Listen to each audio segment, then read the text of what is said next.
Yo! Alors, on continue dans le logiciel Photoshop afin de créer une illustration minimaliste à partir de formes géométriques simples en deux dimensions afin de créer un concept art d'une forêt qui pourra plus tard, dans d'autres tutoriels, être modélisé via l'outil 3D. Donc c'est un tutoriel, on va dire, complet sur la forme, voir différents types de savoirs, et en même temps, on va à l'essentiel et on se concentre sur les savoirs fondamentaux. Je fais un petit récapitulatif des vidéos précédentes très rapide. On est dans Photoshop, on utilise les calques qui sont accessibles à la droite de l'écran et on utilise les outils sélection, transformation, euh, sélection rectangulaire et circulaire et pot de peinture pour créer des formes simples. Et on va pipeter les couleurs de la photographie de référence qu'on est allé récupérer sur Google Images afin d'avoir des couleurs qui soient harmonieuses et réalistes. Pour sélectionner un calque, on peut cliquer dessus dans la fenêtre calque ou alors on peut faire CTRL-clic sur le calque qui nous intéresse visuellement. Comme ça on voit sur la droite de l'écran, si je clique sur le calque qui m'intéresse, ça va le sélectionner dans la fenêtre de calque et ça va me permettre de déplacer le calque directement sans avoir à recliquer dans la fenêtre sur le nom du calque. La touche M est le raccourci clavier pour accéder à l'outil de sélection. Cliquer dans le vide va annuler la sélection.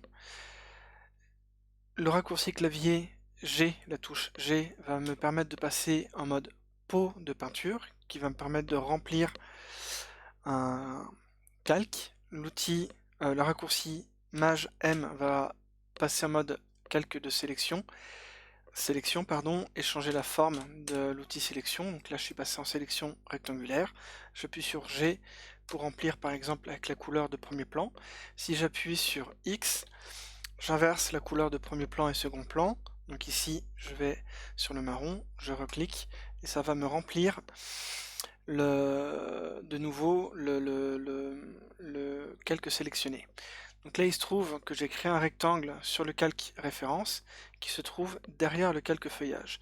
Donc si je déplace l'ensemble le calque, on a aussi bien la photographie de référence qui se déplace et l'espèce de rectangle marron, et vu que mon calque est situé sous les deux autres, on a bien l'impression que on déplace un élément qui se trouve plus loin derrière. Si je sélectionnais mon calque et que je le cliquais glissais au-dessus, là, c'est comme si on avait pris une feuille de papier et qu'on l'avait mis par-dessus les autres, et on déplace le calque qui s'appelle référence. Et sur le calque, on voit dans la petite vignette, il y a aussi bien la photographie que le rectangle. Je peux repasser en mode sélection rectangulaire, sélectionner mon ancien rectangle, appuyer sur la touche supprimer, ça supprime. Je vais beaucoup utiliser les raccourcis clavier pour fluidifier un peu le tutoriel et aller plus vite, mais ça me semble important de revenir sur les noms des raccourcis clavier, et ça va vous faciliter la vie de mémoriser ces raccourcis. Donc W, non, pardon, V, outil déplacement, M, masque, G, pot de peinture, I, pipette. Je pense que c'est les outils principaux que vous avez besoin de connaître. Cool. Je vais vous montrer un truc. Si vous cliquez sur votre calque référence et que vous faites le raccourci clavier CTRL-T, T comme transformation. CTRL-T, vous passez en mode transformation. Vous pouvez scaler en maintenant appuyé sur la touche Maj pour avoir une déformation uniforme. J'appuie sur Entrée. Donc j'ai étiré ma photographie de référence et vous voyez qu'elle est beaucoup plus pixelisée que lors de mon importation. Ça vient du fait que j'ai pixeliser mon calque, et comme mon calque était importé en dur dans mon document Photoshop, comme je l'ai mis plus petit, l'image est devenue littéralement plus petite. Elle a du coup moins de pixels qu'il a défini. Si je la réétire, on perd des informations dans l'image. Donc si je fais ça trop souvent, par exemple si je diminue la taille de mon image, comme ceci, que j'appuie sur Entrée, là elle est toute petite dans mon écran, et si je la réétire et que je la mets à l'échelle de mon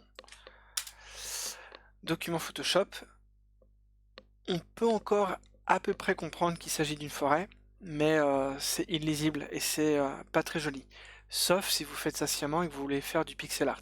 Mais ça, c'est encore autre chose. Donc, il faut faire très attention avec l'outil transformation pour éviter de perdre du niveau de détail dans l'image. Donc là, j'ai fait des CTRL Z pour revenir en arrière. Ça équivaut à faire édition, annuler. Donc pareil, si je fais CTRL-clic sur mon feuillage, que je le duplique en faisant CTRL-J, qui est le raccourci clavier pour dupliquer un calque, vous pouvez aussi tout à fait, je vais revenir en arrière, cliquer sur votre calque et prendre le calque et le déplacer vers le petit plus, et ça va le dupliquer. Mais vous voyez que c'est... alors, du coup c'est intuitif, si vous ne vous souvenez plus du raccourci clavier, vous pouvez faire ça, mais le raccourci clavier permet en un clic de faire ça. CTRL-J, ça a dupliqué mon calque, et vous voyez que Photoshop m'a tout de suite renommé mon calque qui s'appelait feuillage en l'appelant copie 1, copie 2, etc.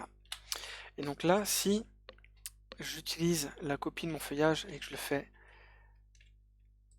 beaucoup plus petit en utilisant le raccourci CTRL-T pour transformer, et que je le remets à l'échelle, on voit que cette fois-ci mon rond a perdu en définition. C'est tout à fait logique, vu que je l'ai mis tout petit, c'était un petit cercle qui avait plus beaucoup de pixels puisqu'il est relatif à mon document Photoshop, et si je le réétire, il perd sa définition. Donc il faut faire très attention avec ça. Ok, cool. On va commencer par réfléchir en différents plans. Quand on compose une image, on a souvent l'arrière-plan, le second plan et le premier plan, qui vont être les différents éléments constitutifs d'une image. On va commencer par créer l'arrière-plan. On voit qu'ici, dans mon image, c'est principalement tout ce qu'il y a derrière les arbres, c'est des feuillages qui sont au loin, distants. Et j'ai l'impression qu'on voit un petit peu la lumière derrière les feuillages. Donc on va commencer par pipeter la couleur de vert assez clair, et je vais cliquer sur mon calque fond, je vais appuyer sur le petit plus, et ça va me créer un nouveau calque au-dessus du calque sélectionné, donc calque 1. Et je vais l'appeler arrière-plan. Je vais décocher la visibilité de mes autres calques pour ne pas me gêner. Bah oui, Coco, mais voilà. Je passe en sélection cylindrique et je vais remplir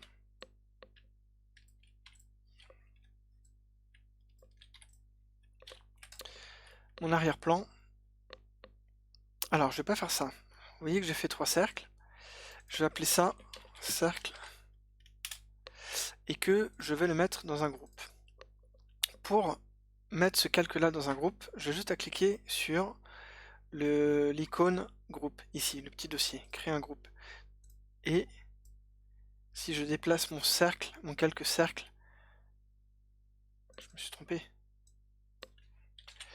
Dans le groupe, vous voyez que si je ferme ou ouvre mon groupe, mon calque cercle est bien contenu dans le groupe. Et le groupe, je l'appelle arrière-plan. Et les cercles là, je vais par exemple changer légèrement la teinte de mon vert ici, un plus sombre et un plus clair. Voilà. Et bien ça, je peux dupliquer mon calque, ou alors faire CTRL-J, pour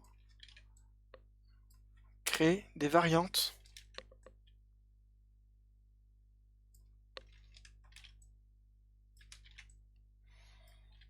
de feuillage.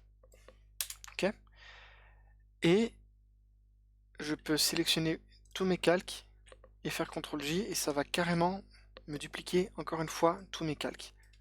Donc comme ça, assez rapidement, je peux facilement créer des feuillages.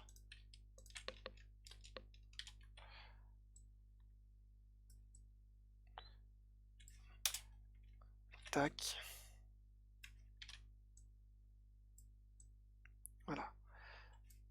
Donc là, j'ai simulé des ronds, j'ai simulé des feuillages.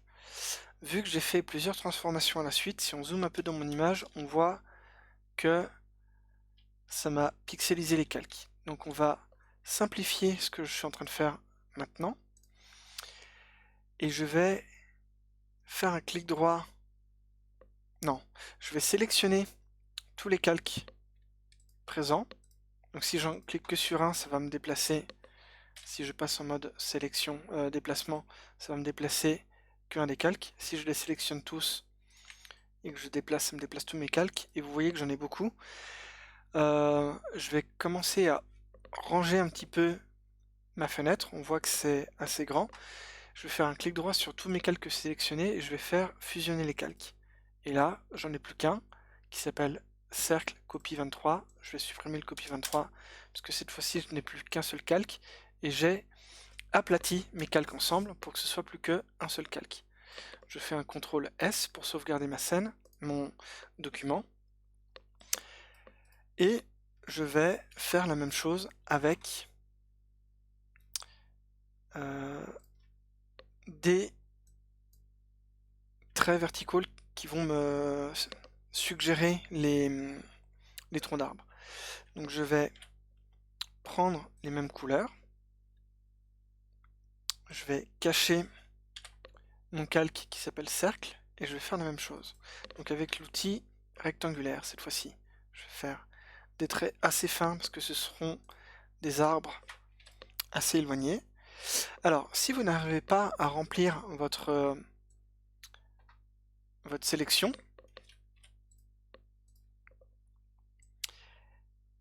ne vous en faites pas. Vous voyez là je peux pas, il y a un petit logo interdit. C'est parce que j'ai sélectionné le mauvais calque et c'est un calque qui est caché. Donc il faut bien sélectionner le calque dont vous voulez ajouter des éléments visuels. Tac.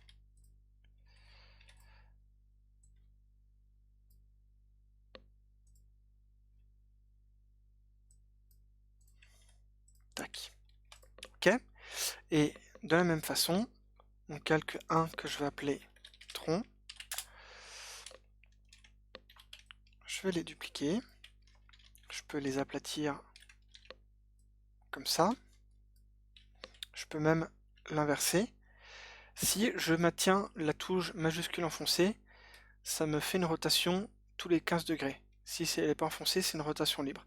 Je fais ça parce que ça me permet d'avoir un snap qui va me faire une rotation à 180 degrés. Ok, je continue ma duplication.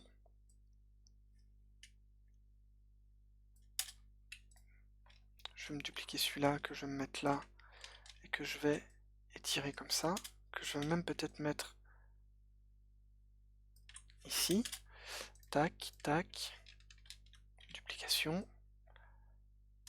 Et là, je vais tout écraser un peu plus comme ceci. Voilà. Je resélectionne l'ensemble de mes troncs, je fusionne mes calques, je renomme mon calque par souci de propreté, et si j'affiche mes cercles, on a donc mon groupe arrière-plan qui contient des cercles et des troncs. On va même l'appeler feuillage. Et comme ça, maintenant, si mon calque fond, je lui donne une couleur assez claire, une sorte de vert clair comme ça, j'appuie sur G, je le remplis. Maintenant, je peux sélectionner mon groupe d'arrière-plan, baisser son opacité, et comme ça, ça va baisser l'opacité de tous mes calques.